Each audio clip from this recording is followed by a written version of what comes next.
Apakah Pagi, suara saya jelas, teman-teman? jelas Kak. Oke, baik.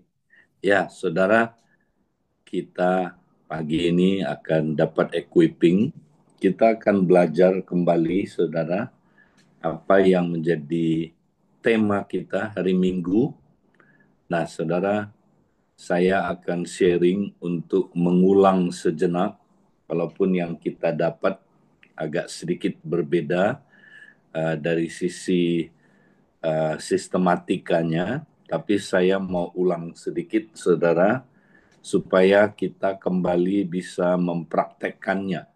Nah, saudara, ingat pada hari Minggu, saudara, kita sudah mendapatkan perikop eksposisi dari kitab Efesus, yaitu kita belajar Efesus pasal yang kelima, ayat yang ke-21 sampai dengan ayat yang ke-33, yaitu tentang relasi suami istri yang adalah gambaran Kristus dan jemaat.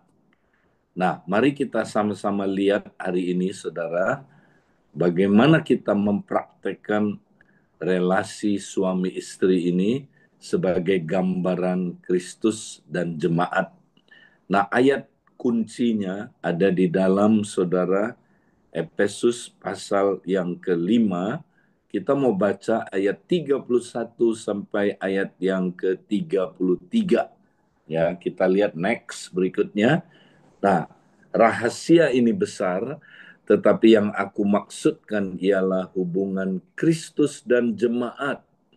Bagaimanapun juga bagi kamu masing-masing berlaku, kasihilah istrimu seperti dirimu sendiri, dan istri hendaklah menghormati suaminya.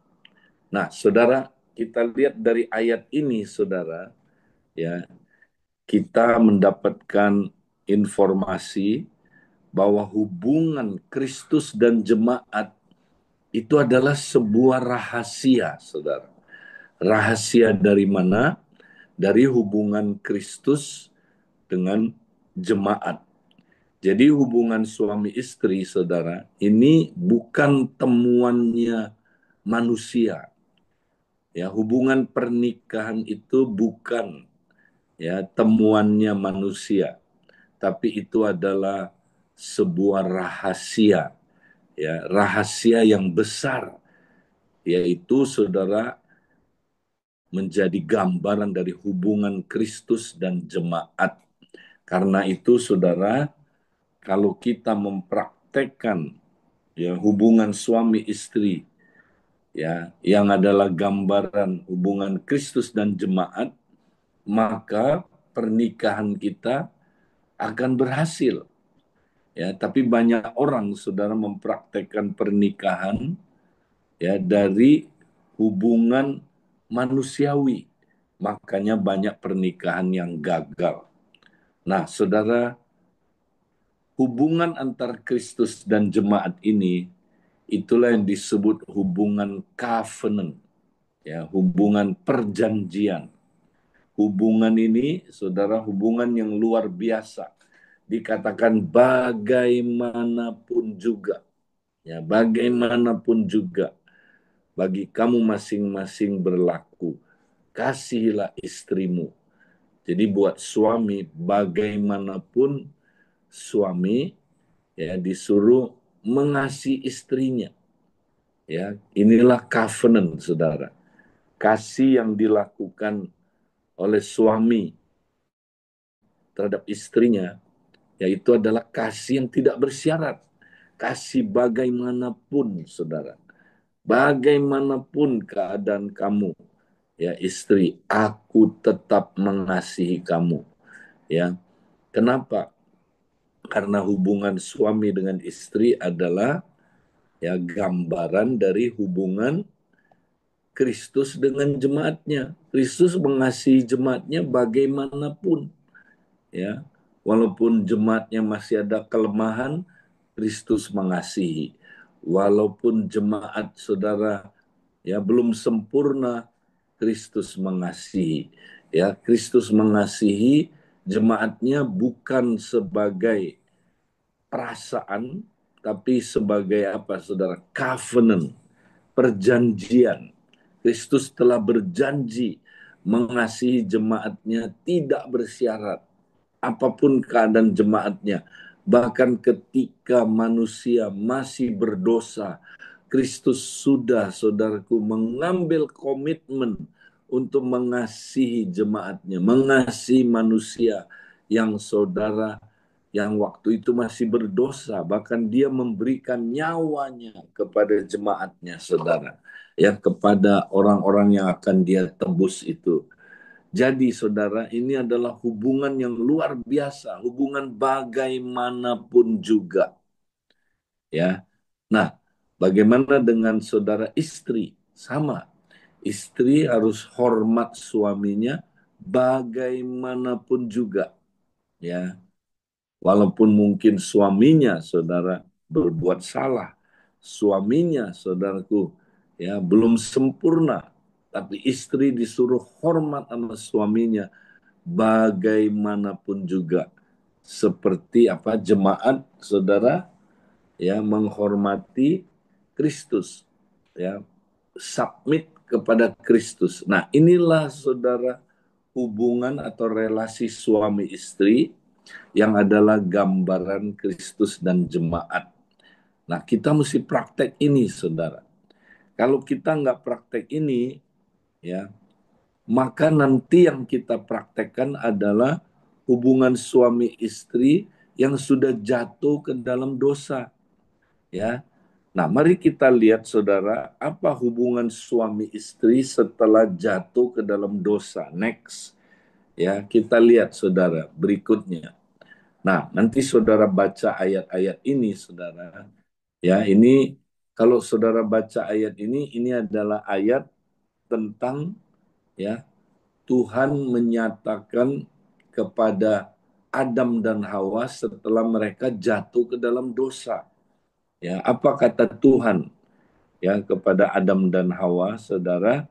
Ya, kalau kita lihat di dalam ayat Kejadian 3 ayat 16, ya, kalau kita lihat dalam bahasa terjemahan baru, saudara, ya, kita mungkin agak nggak jelas, ya, karena ayat ini dibilang begini, saudara, waktu Tuhan ngomong kepada Hawa setelah Hawa jatuh dalam dosa, ya, saudara, dia bilang begini, saudara, kamu akan mengingini suamimu, kamu akan berahi kepada suamimu, dan suamimu akan berkuasa atas dirimu.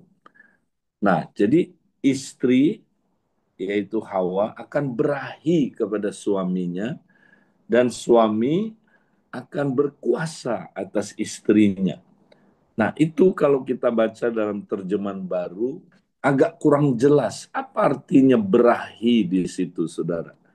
Tapi kalau kita baca dalam Kejadian 3 ayat 16, ya, dalam beberapa terjemahan dan dalam bahasa aslinya, saudara, memang ayat ini, saudara, bunyinya demikian.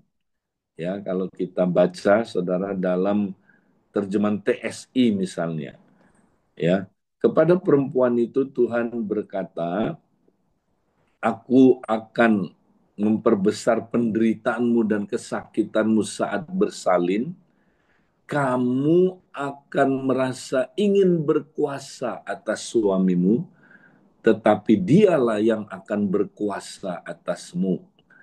Ya, nah, ternyata ini artinya gini, saudara. Perempuan itu atau istri akan merasa ingin berkuasa atas suaminya. Jadi sejak jatuh dalam dosa, wanita punya kecenderungan, istri ingin berkuasa atas suaminya. Ya, dia ingin berkuasa atas suaminya. Tetapi dialah yang akan berkuasa atasmu. Jadi terjadi apa, saudara? Hubungan saling ingin berkuasa. Istri ingin berkuasa atas suaminya, tapi akhirnya suaminya yang berkuasa atas istrinya. Wow, terjadi apa, saudara? Saling ingin berkuasa. Nah, ini dia bahasa NLT-nya, saudara. You will desire to control your husband, but he will rule over you. Ya, suami akan berkuasa, ya, berotoritas, diktator terhadap kamu, ya. Nah, ini yang terjadi, saudara. Ya, kalau relasi suami istri tidak mempraktekkan hubungan seperti Kristus dengan jemaat, makanya suami istri akhirnya ya pasti akan ya kedagingan, saudara. Nah, ketika kita praktek prinsip kedagingan ini, ya istri berusaha menguasai suaminya, suami berusaha memerintah atas istrinya. Ini yang terjadi, saudara. Makanya kalau saudara kedagingan, ya saudara tidak mempraktekkan prinsip hubungan Kristus dengan jemaat, maka nanti hubungan suami istri itu kacau. Istri selalu ingin mengontrol suaminya, suami selalu ingin berkuasa atas istrinya. Artinya gini, istri itu ya selalu cenderung ingin berkuasa, saudara, di dalam rumah tangga. Dan suami diktator sama istrinya, memerintah istrinya, bukan dengan kasih lagi dia, ya memimpin keluarganya, tapi dengan dictatorship, ya dengan menerapkan apa, saudaraku, ya apa pemerintahan, ya dengan apa, saudaraku, kuasa. Jadi bukan lagi karena mengasihi. Kalau kita lihat Kristus, saudara, dia nggak diktator mempraktekkan dictatorship. Dia mengasihi jemaatnya. Dia berikan nyawanya bagi jemaatnya. Nah, otomatis jemaatnya, saudara, itu akan tunduk sama dia. Pasti akan hormat sama dia. Kenapa? Karena Kristus memberikan nyawanya kepada jemaatnya. Nah, demikianlah saudaraku kita para suami, ya. Jadi kebanyakan saya lihat banyak suami diktator terhadap ya saudara keluarganya, terhadap istrinya, ya. Nah, kenapa? Karena istrinya juga berusaha menguasai suaminya, ya. Sehingga terjadi perang. Disinilah mulainya perang, saudara. Istri ingin berkuasa, suami diktator. Ya, tergantung siapa yang menang. Akhirnya kita lihat banyak saudara dalam pernikahan istri-istri yang menang. Nah, suaminya jadi DKI, dibawa ke tiak istri, ya. Atau suaminya yang menang, suaminya jadi diktator, saudara. Ya, istrinya kemudian kalah habis-habisan. Ya, istrinya, saudaraku, ya, akhirnya ya menjadi apa, saudaraku, istri yang sama sekali, saudaraku, penuh dengan ketakutan terhadap suaminya. Nah, ini dua ekstrim dalam pernikahan, saudara. Kenapa? Karena suami istri tidak menerapkan ya pola yang alkitabiah, saudara. Ya, tetapi akhirnya menerapkan pola kedagingan. Nah, ini pola kedagingan ini, saudara.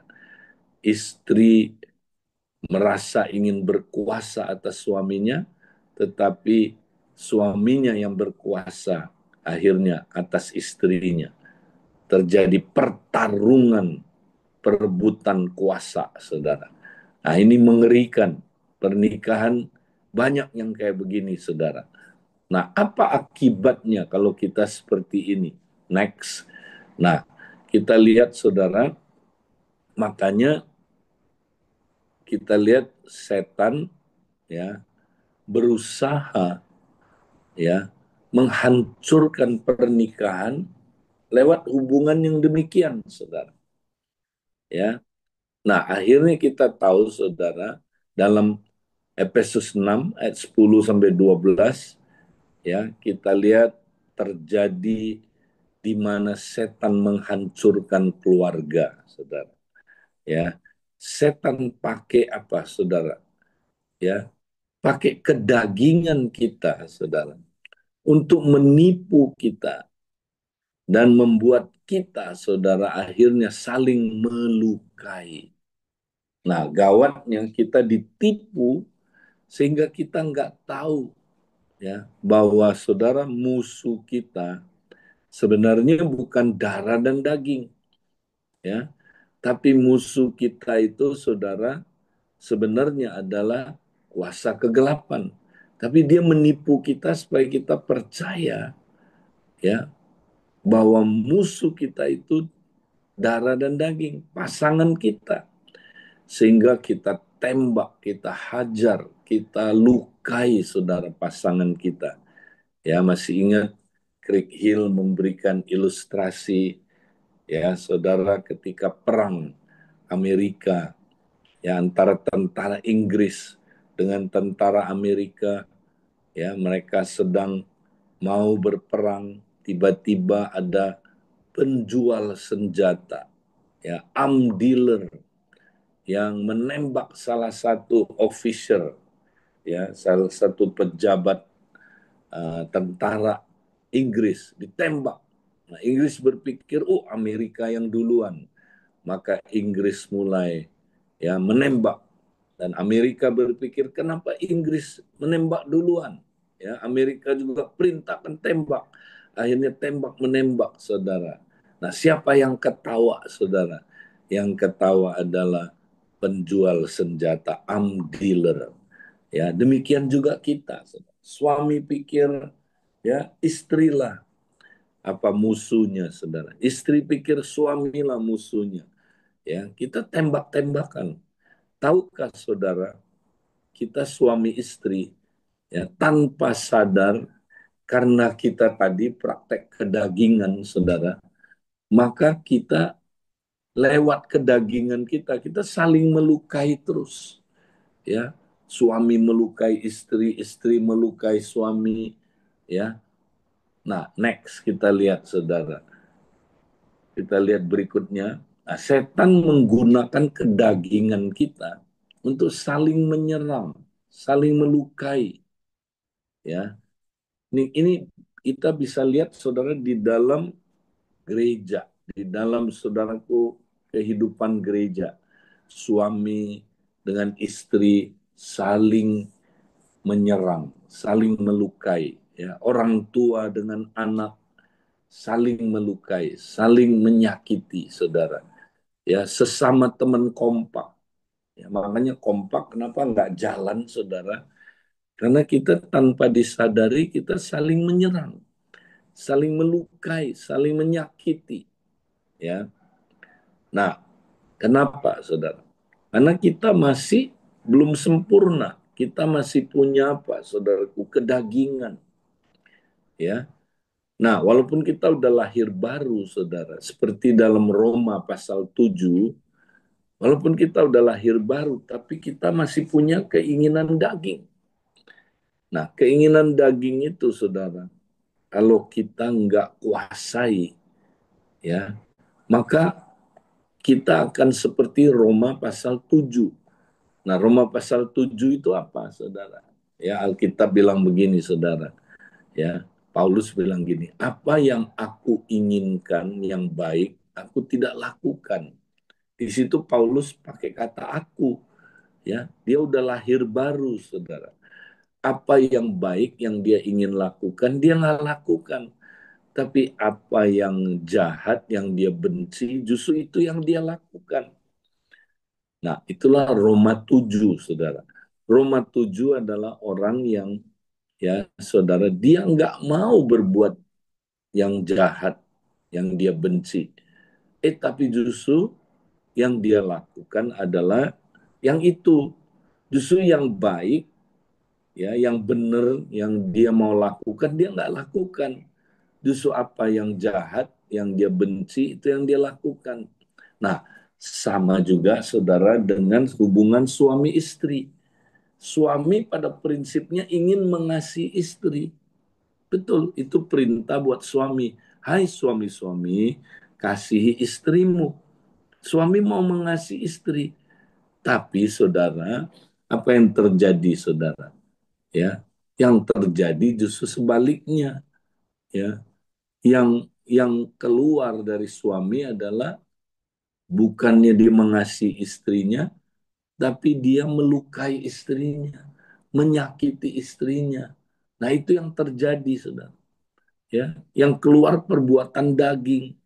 Nah, perbuatan daging itu kalau kita lihat, saudara, apa aja, ya, perbuatan daging kita lihat, saudara, ya, penyembahan berhala, kecemaran, hawa nafsu, ya, dan sebagainya. Nah, di sini dikatakan sihir.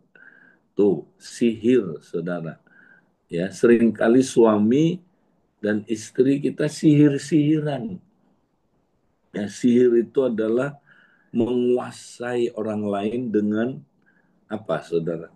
Ya, dengan kekuatan yang bukan dari Roh Kudus, tapi dengan kekuatan apa, saudara? Ya, manipulasi, ya, dominasi, kemudian saudara, ya, kita mempengaruhi orang lain dengan kekuatan-kekuatan, ya, yang apa, saudaraku, dominasi dan manipulasi. Perseteruan itu perbuatan daging, itu perseteruan, sudah menghasilkan perseteruan, perselisihan, iri hati, amarah, kedengkian. Lihat saudara, ini apa, saudara? Ini semua kekuatan-kekuatan untuk merusak, ya, percidraan. Coba lihat, roh pemecah, kedengkian, ya, saudara. Nah, ini perbuatan daging, ya. Jadi kita suami istri, kalau kita nggak, saudaraku, mempraktekkan hubungan seperti Kristus dengan jemaat, kita akan praktekkan hubungan seperti, ya, Adam dan Hawa sesudah jatuh dalam dosa. Nah, akhirnya saudara, kita saling melukai, suami saling melukai dengan istri, orang tua dan anak, ya, sesama teman kompak juga, ya, kita saling melukai, saudara. Ya, akhirnya apa, saudara? Kita merasakan hubungan kita tambah hancur, tambah rusak. Nah, jadi apa solusinya, saudara? Supaya suami istri, ya, tidak menerapkan pola kedagingan tadi, tapi menerapkan pola seperti hubungan Kristus dengan jemaat. Apa solusinya? Next. Nah, ini dia. Kalau kita baca konteksnya, saudara, kunci memiliki hubungan seperti Kristus dan jemaat, ya, lihat gambarnya, saudara, supaya kita nggak seperti Adam dan Hawa yang udah jatuh dalam dosa, ya, kita beralih menjadi seperti hubungan Kristus dengan jemaat. Caranya ternyata kuncinya adalah penuh dengan Roh Kudus, saudara. Ya, makanya Efesus 5, ya, 18-21 nggak bisa kita, saudaraku, ya, lupakan ini. Jadi kita mesti penuh dengan Roh Kudus, saudara. Ya, makanya suami istri mesti penuh dengan Roh Kudus. Suami kalau penuh Roh Kudus, dia bisa memiliki hubungan seperti Kristus dan jemaat.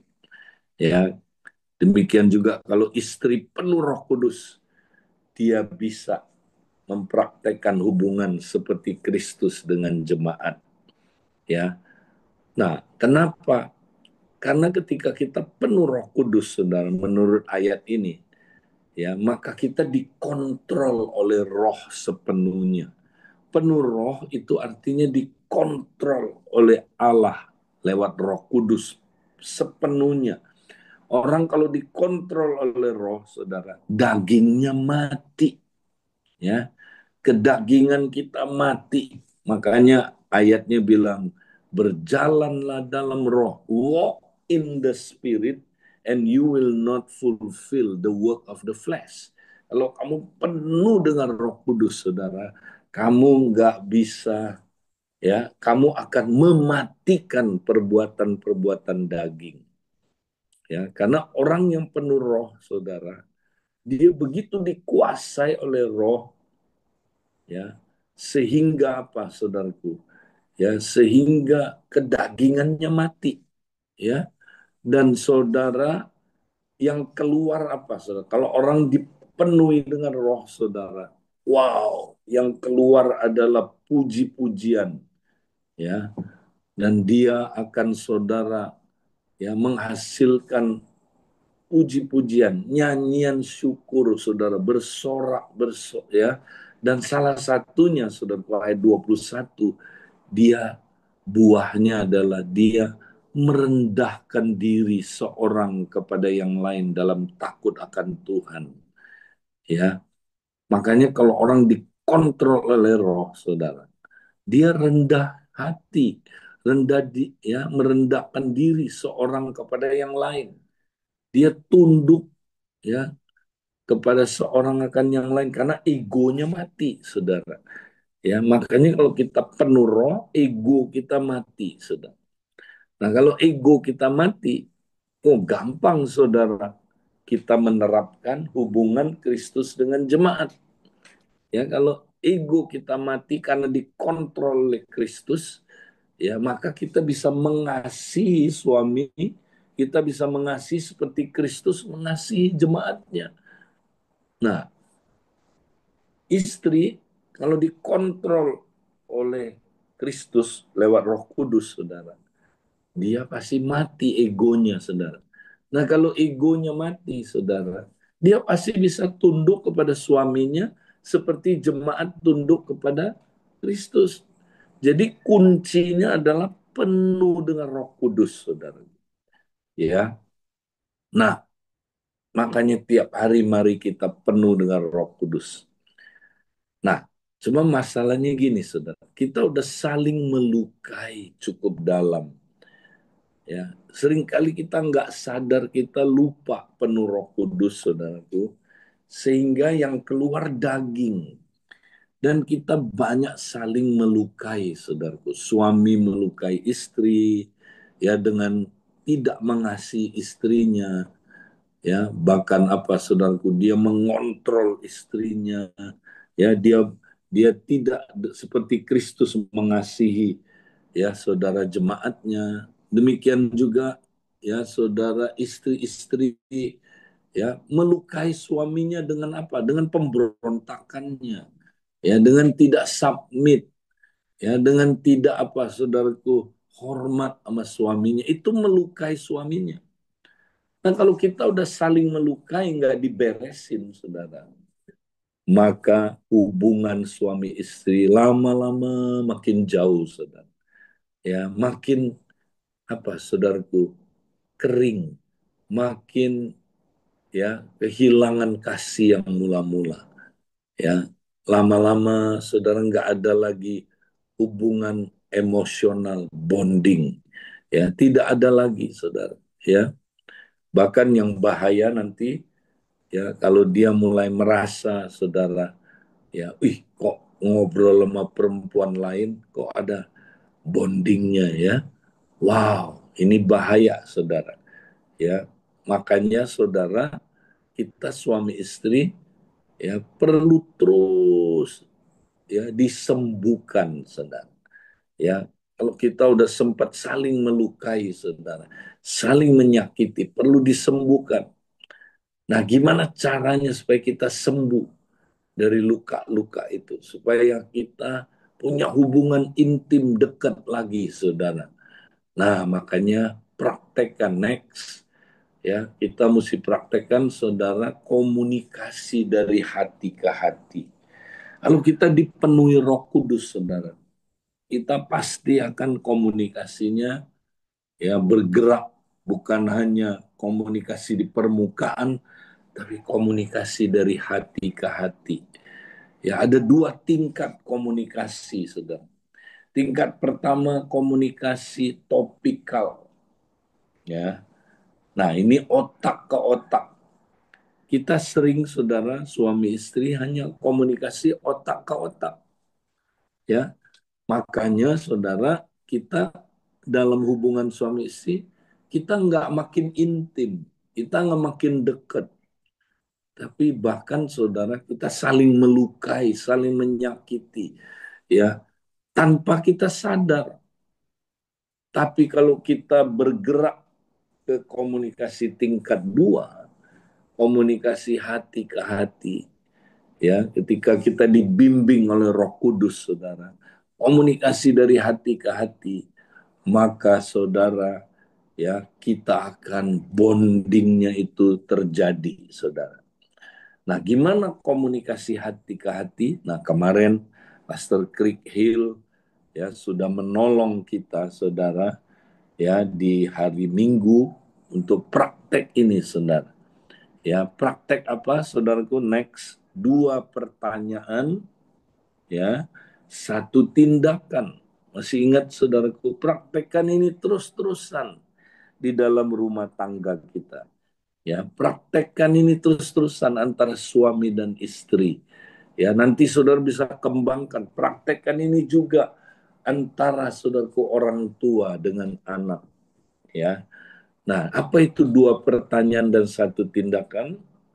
Ya, pertanyaan pertama adalah dari nada suaramu dan sikapmu, apakah ada tindakan dan perkataan saya yang telah melukai kamu?